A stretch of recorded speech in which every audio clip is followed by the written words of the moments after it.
back. I'm Christine with the Artist Pod, and today we're going to talk about light and shadows. So if I had to choose one thing that I thought was maybe one of the most important aspects of creating, it's highlights and it's shadows. I had a professor when I was in college that used to always tell me, don't let the line dictate the image. And while certainly I kind of understood what she meant, I don't think I really understood what she meant. Not until many years later. And now I've been a working artist for many years, and the more I do it, the more I understand. And even still, I get shadowing wrong every once in a while, and I'm like, oh, that didn't quite work out. But, you can get it kind of close, and it'll still do what you're trying to do. I mean, we're illusionists, right? That's what artists are. We're creating the illusion of three-dimensional space on a two-dimensional plane. And shadows and highlights are how we complete that illusion. Without those, we can't make the circle turn into a ball. But with shadows and highlights, we can create the illusion of three-dimensional space in incredible ways. So let's get started.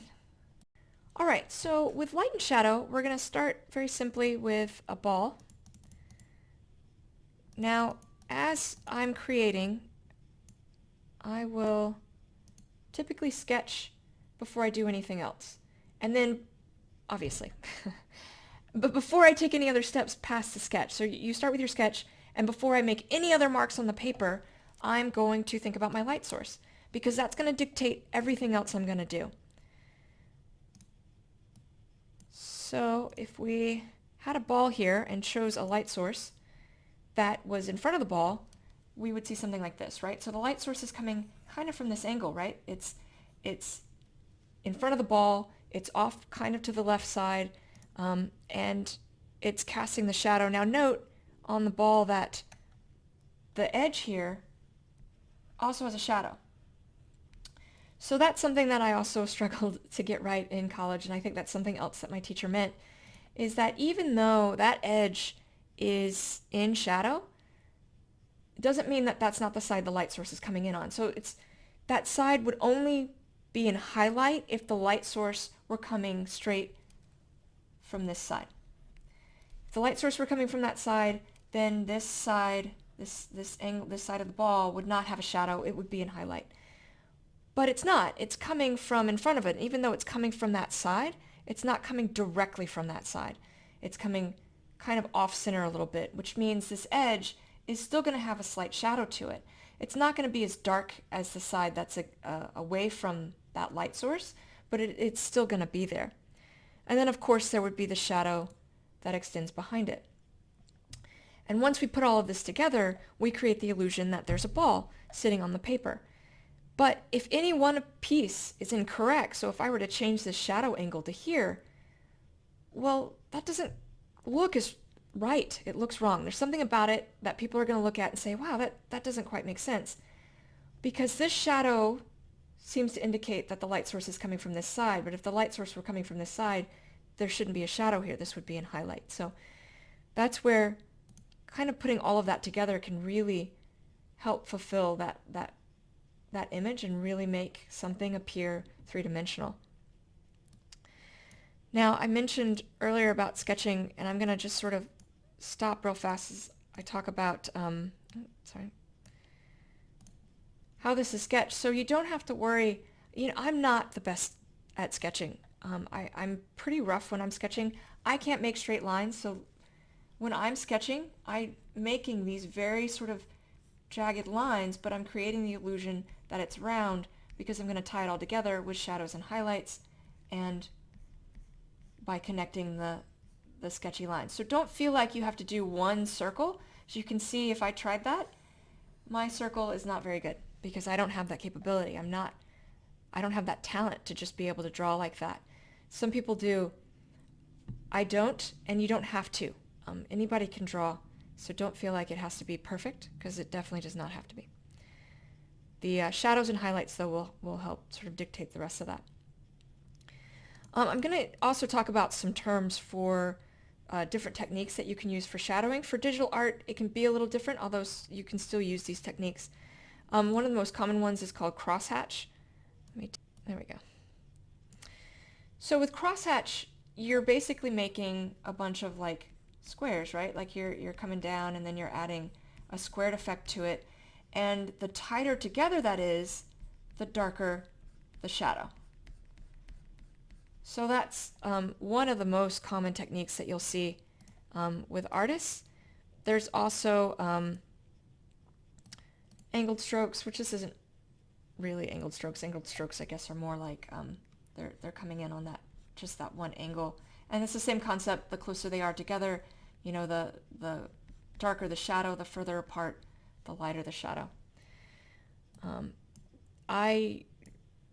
When I draw in that style, I tend to use a variation of that where I am following the contour. That's actually how I draw now, is I follow the contour of the image and I actually draw highlight to shadow instead of shadow to highlight. There's also blending. So it's a lot easier to do this on digitally than it is on a paper, but you can see it with people that have a smudge tool, artists that will have a smudge tool, and they'll make these lines and then they smudge it out so that it kind of softens the edge. And then there's people who work with dots.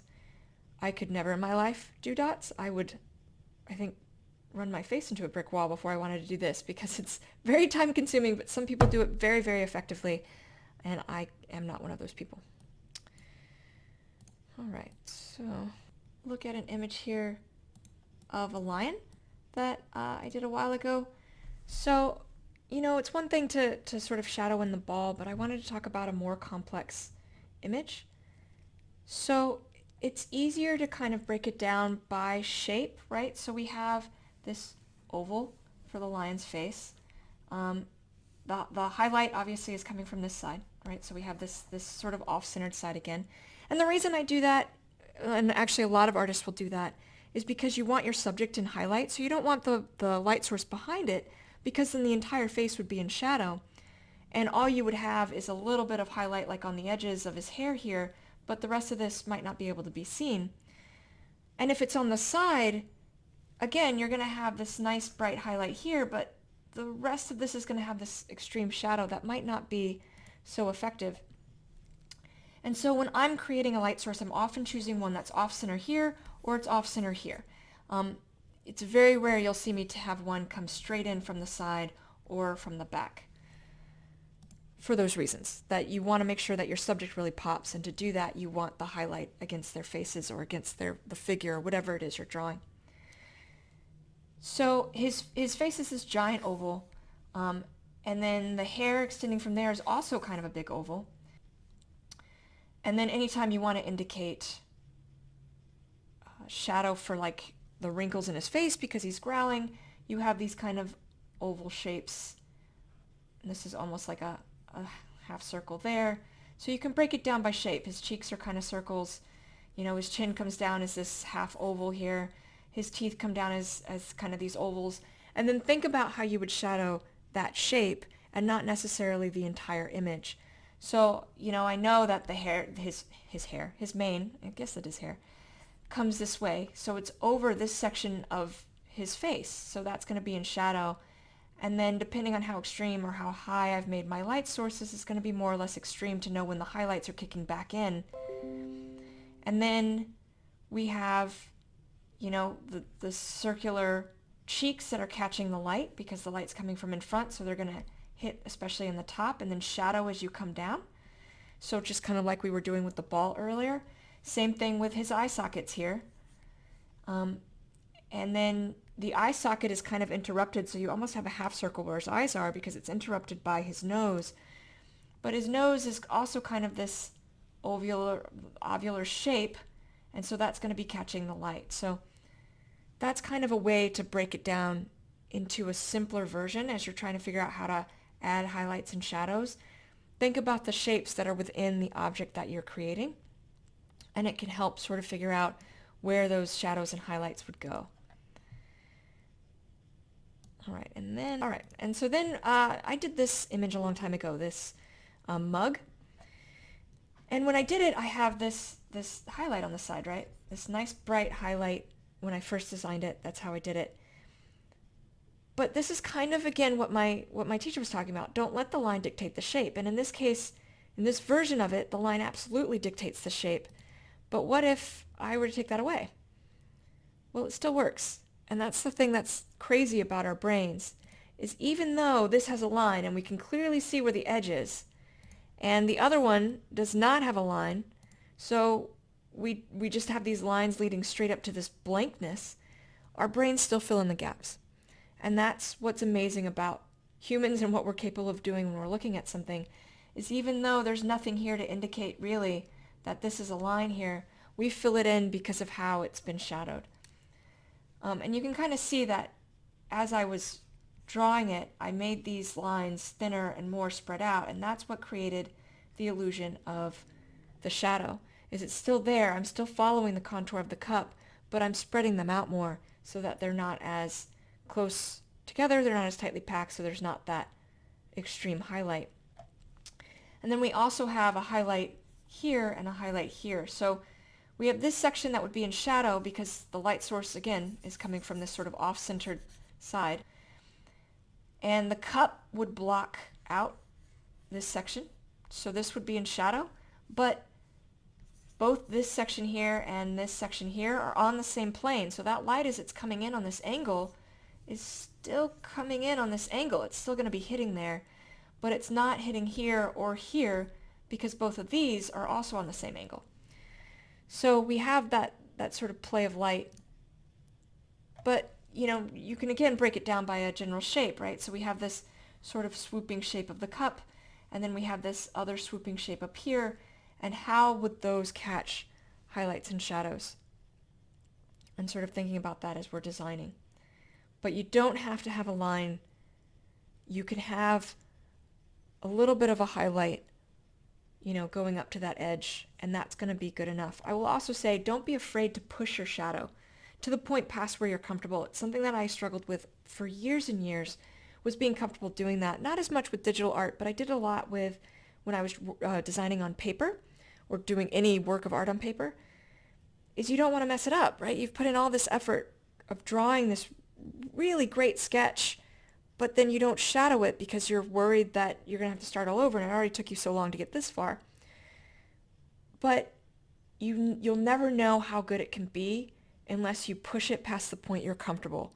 And then once you push it past that point, you start getting a feel for where that edge is, and you can make works of art that are mind-blowingly amazing if you're willing to take the risk and sort of push it and push it and push it, better than maybe you were thinking that it could go before.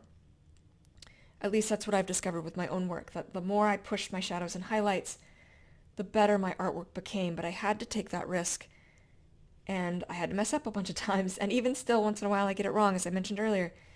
But it's worth that risk of being able to push that to sort of an extreme to see what shadows and highlights work the best. I will say something that has also really helped is as a digital artist now, I design on black. And so that forces my shadows to be really dark, and what I'm really fleshing out are the highlights. But don't be afraid to push your shadows and highlights past the point of comfort, and you can really see some amazing things happen. So the last thing I want to talk about is this painting here. So this is by Artemisia Gentileschi. She was a student of Caravaggio's. I'm a huge fan of both Caravaggio and Gentileschi.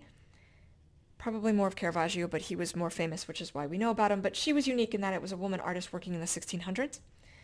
And this is Judith with her maidservant, or Judith and her maidservant. I should probably have double-checked that title. But both Gentileschi and Caravaggio were phenomenal at a technique called chiaroscuro. So chiaroscuro is just, it's an extreme light source that creates an extreme shadow against an uneven surface, is basically the gist of what I would say it is. And so we have, the candle is the light source, and it's casting this extreme light because everything else is in this extreme shadow. And then you have her hand, which is catching that light pretty dead on, and you have nice highlights on it, which is casting this kind of extreme shadow against her face. But then you have, this section against highlight, that has highlight. The back half of her arm, as her arm rounds away from the light source, turns into this nice extreme shadow. Same is true for down here, right? Like we have this nice highlight against her arm, and then you have the clothing and the curve of her arm that turns it into shadow. Her hand sort of softens the shadow a bit as it flattens out. And so just phenomenal use of light and shadow here. If you want to look up two artists that are excellent at it. I would highly suggest looking up Caravaggio and Gentileschi. They were both phenomenal. And just were experts at playing with light and shadow and pushing those to their extremes, which is maybe why I'm such a fan of them. It creates interesting compositions. So, all right, so that was light and shadow. I will say that I know quite a lot of graphic designers and artists who, do use line instead of fleshing out the shadow the way that I do, and that's fine. That works for them. They're using their line as their shadow. It's just sort of their style, and they're able to push their style and use it in very effective ways. So everybody does have a different style, but it's all just muscle memory. The more you do it, the better you'll get at it, and highlighting and shadowing is no different. But don't be afraid to push it. Push past the point that you feel comfortable, because that's really what's going to show you how effective or at what point a highlight or a shadow is going to work on that particular object, and how you can create really dynamic images when you really start pushing it further and further and further. So, all right. So if you enjoyed that video, please like and subscribe, and thank you all so much. Happy creating.